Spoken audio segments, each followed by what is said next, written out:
Buenos días, soy el doctor Rodolfo Rosenberg, eh, graduado del Hospital General de México y soy radiólogo intervencionista en Guatemala, en el Centro de Radiología Vascular Intervencionista Intervasc. Tengo el placer de compartir con ustedes el día de hoy las actualidades en el tratamiento del sistema venoso, aunque este pues, es un tema bastante amplio. Y aunque quisiera desarrollarlo en 45 minutos, vamos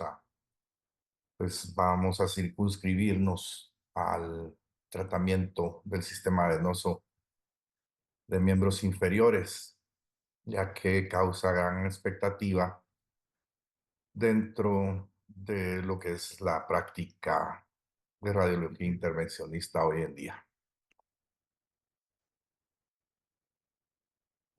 Vamos a tomar datos importantes en lo que se corresponde al tema, tomando en cuenta que para hoy la enfermedad venosa de los miembros inferiores representan el 5% de la hospitalización anual y puede llegar a tomar hasta el 10% del presupuesto en salud, ya que afecta a más del 20% de la población y dentro de esta, el 70% de la misma son mujeres. Hoy por hoy nos referimos a la enfermedad venosa como varices, el cual es un mal concepto, ya que casi todos los médicos se refieren a lo mismo como pacientes portadoras de venas dilatadas o varices. Hay que personalizar el diagnóstico y hay que clasificar la enfermedad según los recursos que tengamos a la mano. El principal método diagnóstico hoy en día se basa en la clasificación de SEA, en donde se toma en cuenta la clínica, la etiología de la enfermedad, la región anatómica afectada y la fisiopatología de la misma, llevándonos a clasificar al paciente en 6 segmentos dentro de los cuales podemos enmarcarlo para tomar una decisión terapéutica. Para esto nos ayudamos del Doppler venoso, el cual nos va a ayudar para mapear a nuestro paciente, buscar las fuentes de reflujo, encontrar variantes de accesorias, las cuales son bastante comunes dentro del sistema venoso de los miembros inferiores, encontrar patologías relacionadas que puedan estar causando compresiones o desplazamientos del mismo, y deben de utilizarse siempre transductores de alta frecuencia, de preferencia lineales. Es de tomar en cuenta que hoy por hoy un Doppler venoso no reemplaza a un venograma bien hecho con una buena técnica. Retomando a que debemos de clasificar a nuestro paciente, debemos de tomar en cuenta que ya hace más de 50 años esto había sido clasificado y ayudaba muchísimo a orientar al clínico a tomar una decisión terapéutica. Winsor y Hyman en 1965 clasifican la enfermedad venosa en congénitas o adquiridas, familiares o no familiares y primarias o secundarias. Esto permite que podamos enmarcar la enfermedad venosa o la insuficiencia venosa en congénitas y adquiridas, pudiéndonos referir a las otras enfermedades que producen insuficiencia, como son las malformaciones o los síndromes de Maytorn o las trombosis venosas adquiridas, pudiendo enmarcar a la insuficiencia venosa superficial como una enfermedad. Vamos a a darnos cuenta que el paciente siempre va a tener un antecedente familiar y en el caso de que del lado de los padres, tanto el padre o de la madre, puede existir enfermedad venosa, es casi seguro que el paciente va a desarrollar la enfermedad, ya que el 90% de los pacientes tienen un antecedente como este.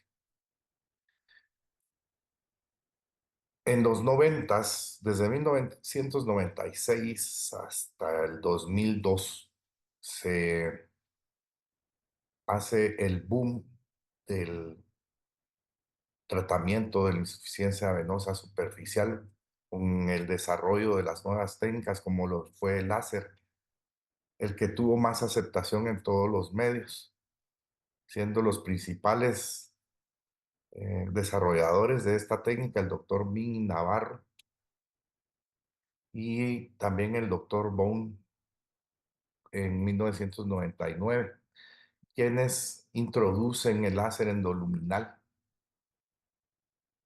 en los primeros estudios y el mismo entra a aprobación por la FDA en los Estados Unidos a partir del 2002.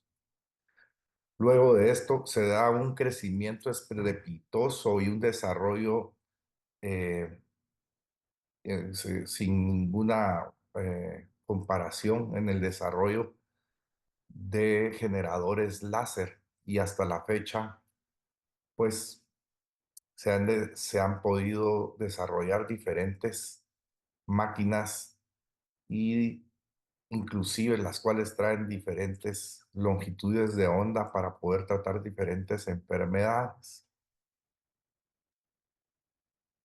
pudiendo ir estas desde los 810 nanómetros hasta hoy por hoy que hay aparatos que pueden trabajarse con 1950 nanómetros. Tenemos que tomar en cuenta que la principal vena afectada es la vena safena mayor en el 80% de los casos. 20% de los pacientes van a presentar enfermedad en la safena menor, tomando en cuenta que el 25% de la población tiene enfermedad venosa. Hoy por hoy, si el desarrollo tecnológico sigue al paso que va, inclusive de esa manera no existirían suficientes médicos para tratar a todos los pacientes que se presentan con esta enfermedad. Es de tomar en cuenta también que se dice que el menos del 50% de los pacientes que se presentan son hombres y tendríamos que pensar en que acá puede haber un subregistro ya que los hombres consultan menos y podríamos pensar que no es que se presente la enfermedad menos el hombre. El- la insuficiencia venosa se da principalmente por la hipertensión causada por el reflujo. Esto causa un debilitamiento de la pared muscular de la vena, dañando de esta manera el sistema valvular,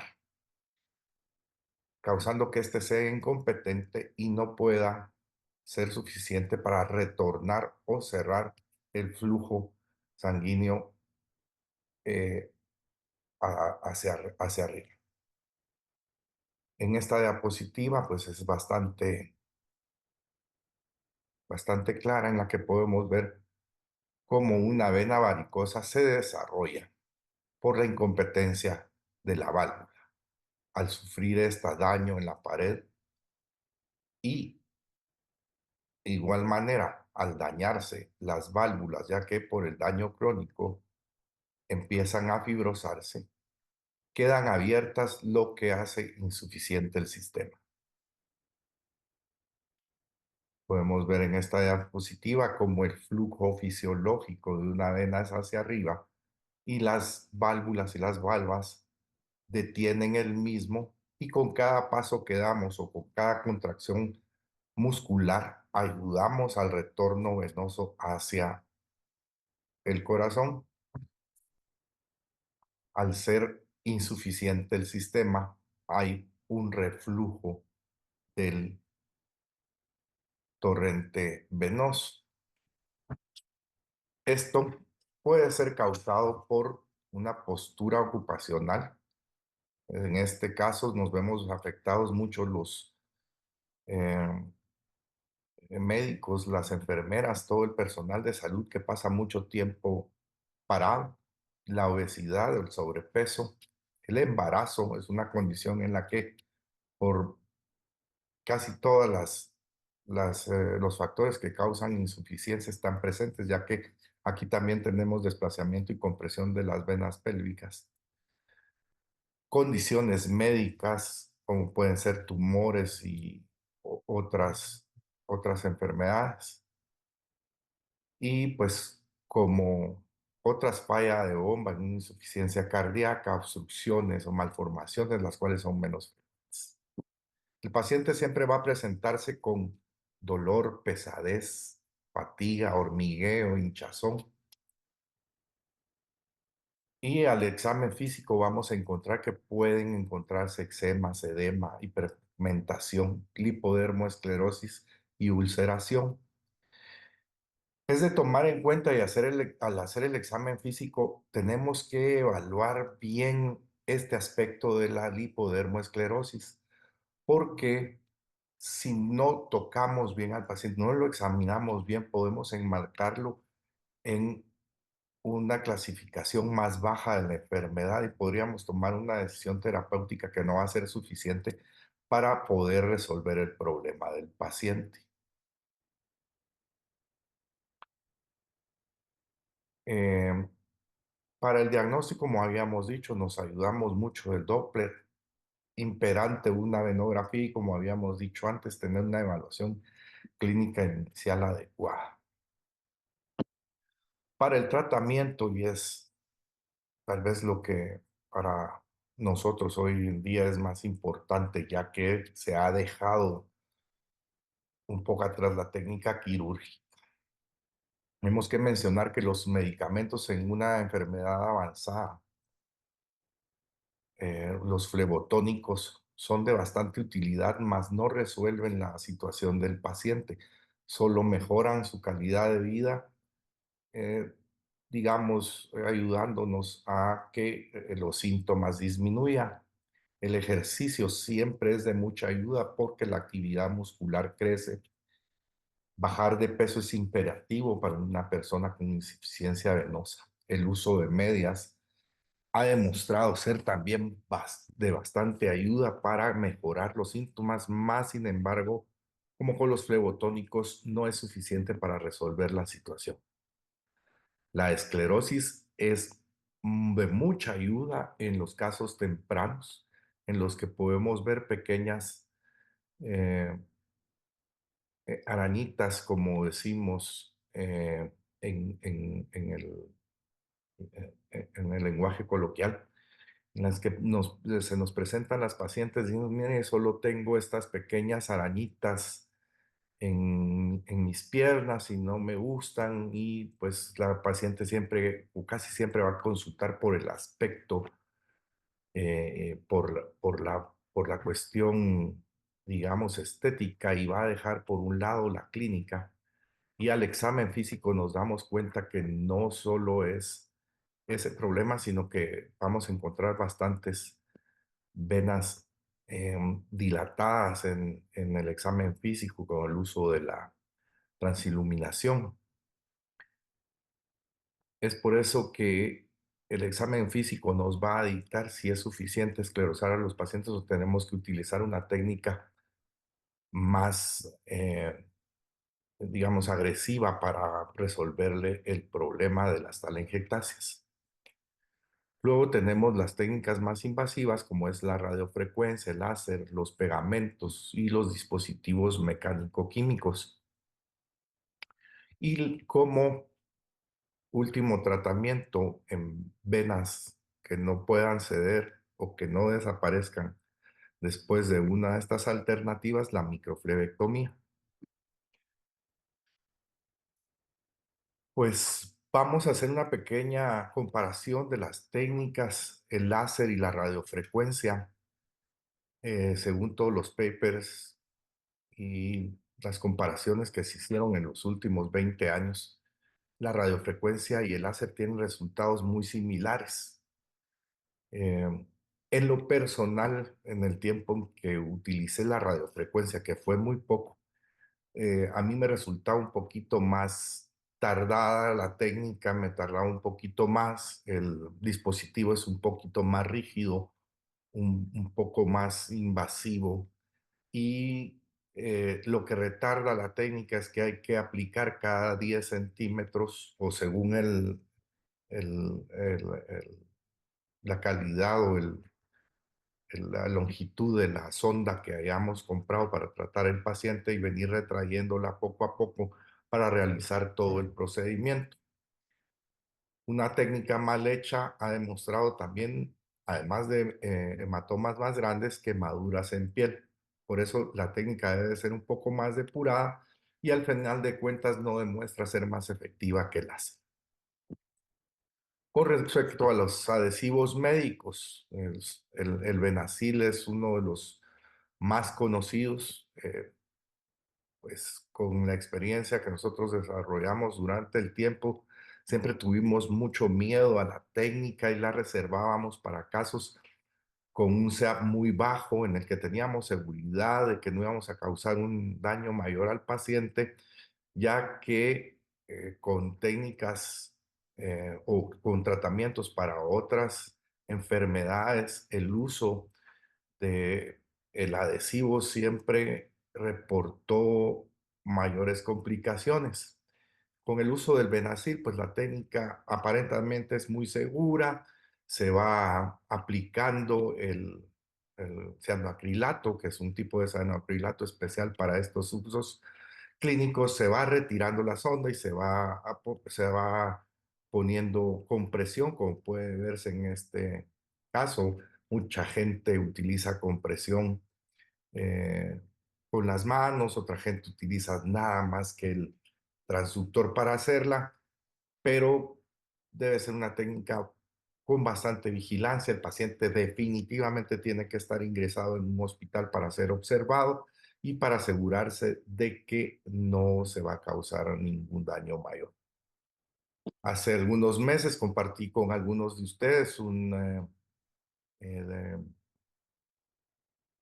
documento del Flebology en el que pues efectivamente se estaban reportando más de 800 casos con eventos adversos, en el que había una morbilidad bastante alta de 13 muertes relacionadas directamente con con el uso del adhesivo y pues 211 eventos tromboembólicos, eh, los cuales tenían bastante relación con los reportes del uso del cianoacrilato para otras especialidades, como lo es eh, gastroenterología, en donde se han reportado también, además del cianoacrilato, el uso de otro tipo de esclerosantes, como es la glicerina, la cual fue dejada de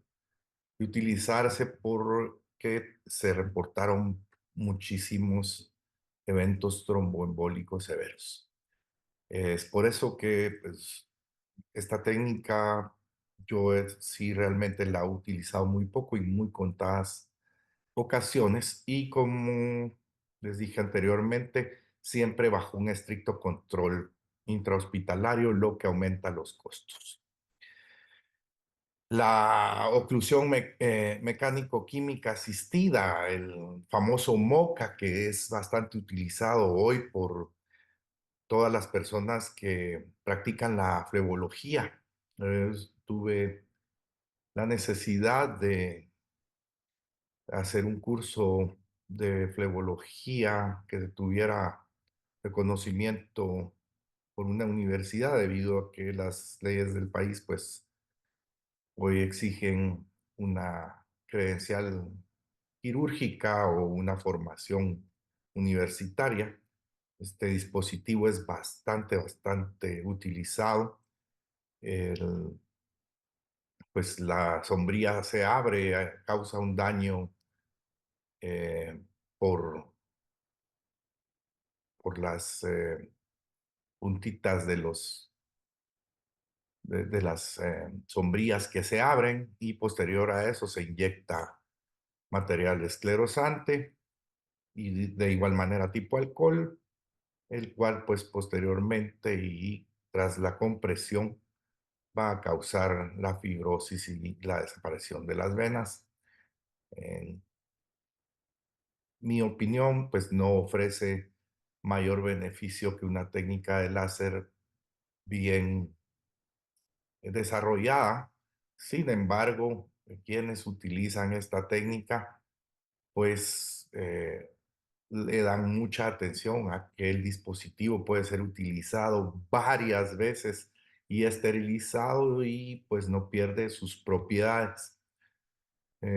Debido a que también presenta más equimosis postprocedimiento y más dolor a veces dentro de los pacientes, yo la utilizo poco, pero no estoy cerrado a utilizarlo cuando no existe láser en el lugar.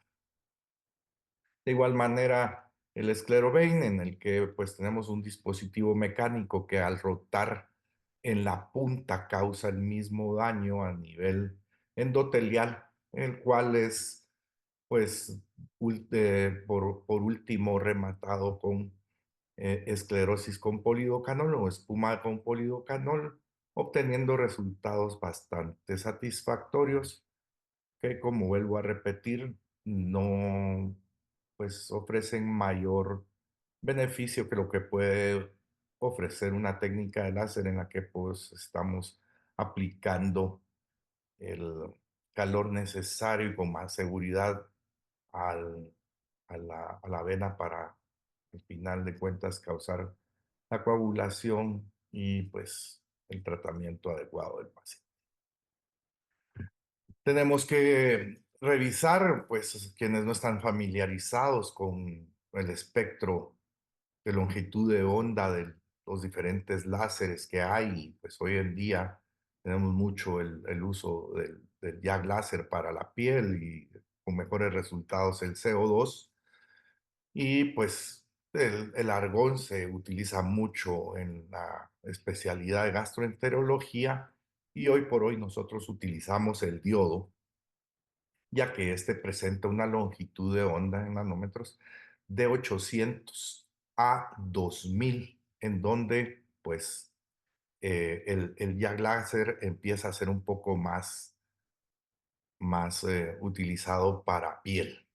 En este espectro de onda podemos ver que las diferentes longitudes tienen diferentes afinidades y entre más alto es la longitud de onda entre 800 y 2000, el láser 470 ha demostrado tener una afinidad adecuada y un coeficiente de absorción de agua eh, de bastante significativo, muy por arriba de los otros tipos de láser.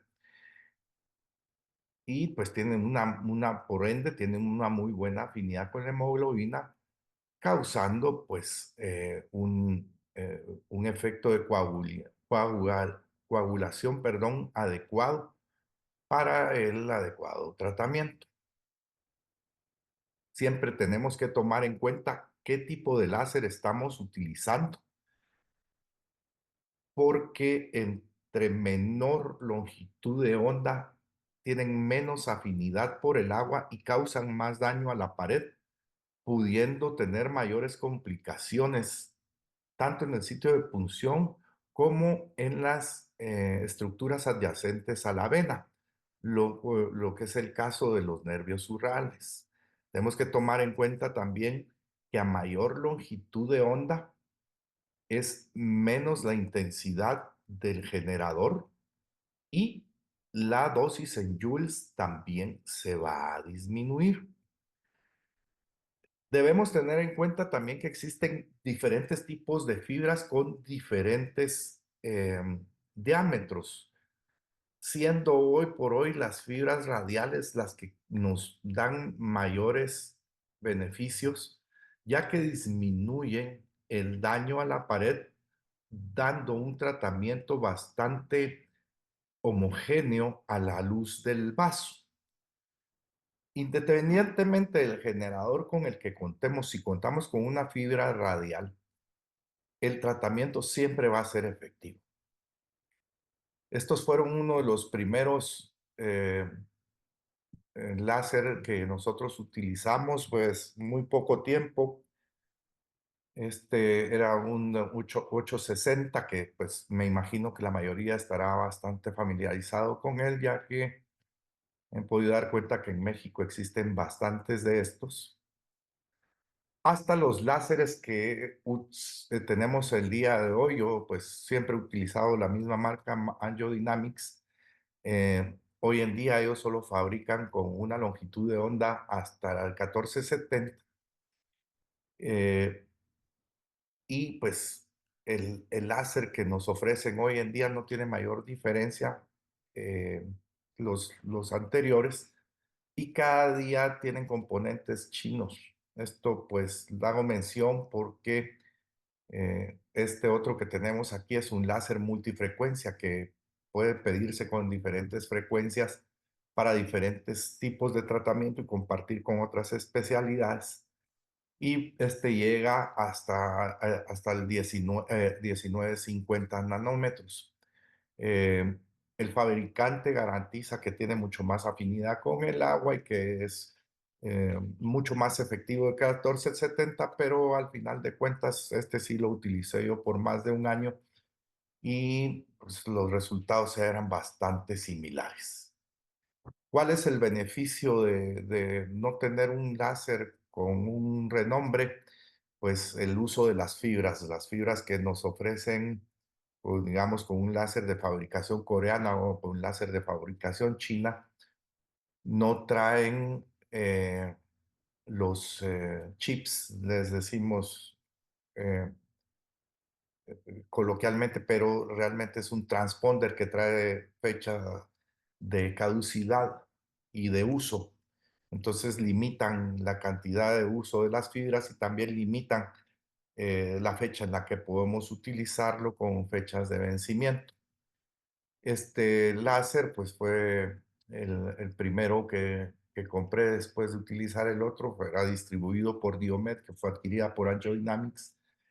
Este láser tenía la presentación de el 15 Plus y el 30 Plus, y la diferencia era que podían utilizarse piezas de mano, las cuales dejé de utilizar hace mucho tiempo porque la esclerosis eh, con polidocanol o con glicerina resultan mucho mejor, más seguras, con mejores resultados y se evitan quemaduras.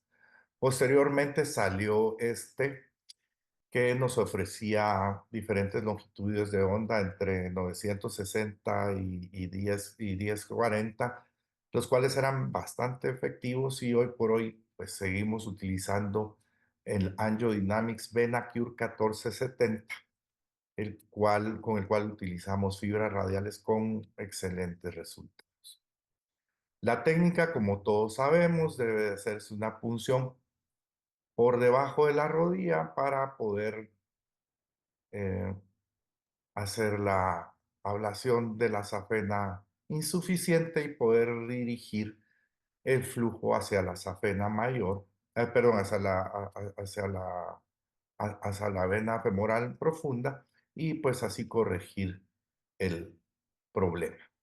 Siempre vamos a dejar después de la punción por debajo de la rodilla buscando el sitio o el sitio de fuga eh, eh, más más distal, vamos a poner en la unión safenofemoral nuestra fibra, dejando 1 o 2 centímetros y posteriormente colocamos la anestesia tumescente para provocar compresión y mejorar de esta manera el área de tratamiento, aplicando posteriormente en toda la extensión el láser hasta que pues el calor y la coagulación produzcan el cierre de la misma y posterior fibrosis. este ejemplo podemos observar cómo se decidió el sitio de punción por debajo de rodilla, buscando con ultrasonido el sitio de fuga más distal. En este otro ejemplo podemos ver cómo colocamos nuestro introductor un poquito más abajo, perdón, más adyacente a la vena que nutría la úlcera trófica, y pudimos avanzar nuestro catéter y nuestra fibra a modo de poder corregir de una vez y sin tener que recurrir a otra técnica y resolver las venas insuficientes que provocaban esas varices. La escleroterapia, pues como les digo, eh, es el principal de los motivos de consulta. Las pacientes se presentan con nosotros aunque pues no les gustan las venitas en araña que tienen o las telangiectasias, y pues una buena inyección con una buena eh, guía de transiluminación es suficiente para poder tratar las mismas, siempre y cuando estas venas no tengan venas reticulares más grandes que puedan comunicar con un problema más severo. La microflebectomía, pues es una técnica que pues yo prefiero utilizar después de que realizamos un láser o realizamos cualquier otro tipo de técnica y las venas varicosas siguen apareciendo y siguen llenando, pues con ultrasonográfica o con transiluminación identificamos las más superficiales, y de esta manera, con un gancho, las sacamos a la superficie y posteriormente con guías, perdón, con Kellys empezamos a a hacer una tracción de las mismas para sacarlas, y empezamos a sacar los segmentos que son insuficientes y más superficiales, logrando tener segmentos como este hasta de 30 y 40 centímetros sin dañar el sistema, ya que las mismas no están, no son competentes, y pues resulta muy raro crear un daño más. Con diferentes ejemplos. Este es un ejemplo del gancho que yo utilizo. Ese es el gancho más popular y el que resulta más seguro debido a que tiene esta punta roma y resulta muy fácil hacer la tracción de la vena hacia afuera. Tenemos casos como este en el que también pues lo que podemos hacer es amarrar una sutura lo más apretado posible, como se hace con cualquier eh, venita que podamos tener así superficial, y nosotros lo cortamos con el láser hasta poder obtener la pieza completa. Pues de esta manera, tratando de no pasarme del tiempo que tengo, vamos a revisar algunos casos en los que pues podemos ver la evolución de las úlceras tróficas. En todos los casos, hoy en día yo no hago la punción por debajo de la rodilla, sino que la mayoría de los casos busco en dónde pasa la safena, hago mi punción por ahí, y posterior a quitar la safena busco puntos de fuga alrededor de la úlcera, los inyecto con esclerosante para obtener estos resultados más rápido. A veces resulta frustrante que el paciente sigue viniendo con la úlcera abierta, el paciente empieza a desesperarse. Es ahí donde tenemos que ayudarnos de otras técnicas, como lo es la compresión. Hay que tener siempre una buena compresión durante todo el día, y si el paciente no cierra rápido, hay que recomendar un vendaje de noche con el cual el paciente pasa mientras está durmiendo, y posteriormente, después de lavar el área o hacer fomentos con agua de sal y posterior limpieza con agua y jabón, pues volver a la compresión con medias. Este es otro ejemplo de donde utilizamos solo escleroterapia, no hubo que avanzar hasta la microflebectomía. Otro ejemplo también en el que pueden ustedes observar cómo podemos ver esta accesoria anteromedial, la evolución, cómo se extendía hacia la parte distal y la evolución de la misma.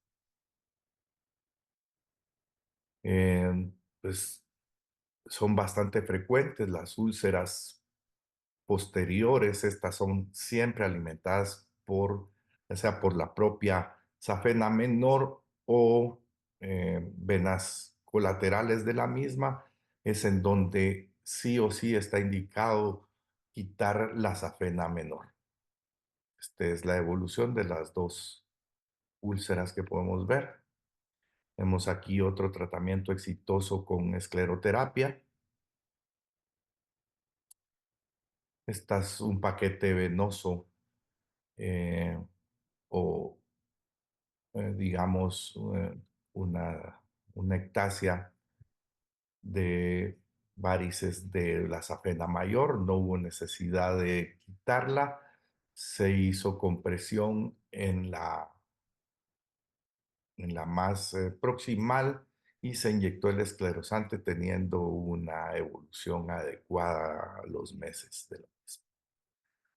Como pueden ver, acá tenemos ejemplos en donde los pacientes tenían áreas extensas de telangiectasias. Las reticulares que alimentaban las mismas no eran de mayor calibre y se hizo en una sola sesión eh, el tratamiento en el cual utilizamos inmediatamente medidas compresivas y con una evolución satisfactoria. Este es otro caso en el que pueden ustedes ver cómo este paciente no había tenido tratamiento nunca y pues, eran excesivamente grandes y extremadamente dilatadas las venas antero, anterolaterales que presentaba, una fuga muy grande. Acá tenemos otro paciente. Este paciente lo pongo como ejemplo ya que el mismo lo tratamos con radiofrecuencia y es muy frecuente ver equimosis como estas, hematomas muy extensos, por lo que yo evito la técnica. Posteriormente pueden ver la evolución. Estas manchas pues son bastante frecuentes también después de un tratamiento extenso. Ceden bastante al uso de tratamientos tópicos con alguna crema o con esteroide. Yo utilizo mucho el árnica para desaparecerlas con más rapidez y pues con muy buenos resultados. ¿Verdad? Otros ejemplos de pacientes que fueron tratados con eh, láser sin necesidad de utilizar escleroterapia, solo se cerró la safena mayor, la cual alimentaba los vasos colaterales con una evolución satisfactoria. Este es un ejemplo también de esclerosis con polidocanol. Pueden ver cómo las venas estaban severamente dilatadas. Este es un caso en el que realizamos microflebectomía, ya que el paciente había pasado por su primera safenectomía sin haber resuelto las varices más superficiales, el segmento que les presenté anteriormente y cómo se miraba en la paciente. Un antes y después de tratar unas úlceras anterolaterales. Estas úlceras, pues sí, casi siempre van a tener una nutricia de la safena mayor y de la safena menor, lo cual que hay que tratar los dos lados. Otro caso en el que pues tuvimos el cierre exitoso de una úlcera y pues la evolución de otro tratamiento con microfilebectomías, marcamos las lesiones y pues la evolución posterior. Lo pongo ya que algunas veces me preguntan si es normal que el paciente venga un poco edematizado a su reconsulta. Casi siempre es porque el paciente se quitó la media antes de tiempo y pues posterior a que se le hace una, un plan educacional, el paciente utiliza la media y ya no volvemos a ver. Y podemos ver también el uso de esclerosante y la evolución al paciente en su reconsulta. Otro caso en el que podemos observar también eh, la evolución posterior a la inyección de polidocanol, otra evolución de un cierre de úlcera. Y pues con esto vamos a terminar y pues quiero agradecer al comité organizador, al doctor Jonathan Analis, perdón, para la doctora Rocío, eh, por la invitación a este primer congreso del colegio y pues estaré pendiente a ver si puedo resolver alguna duda. Muchas gracias.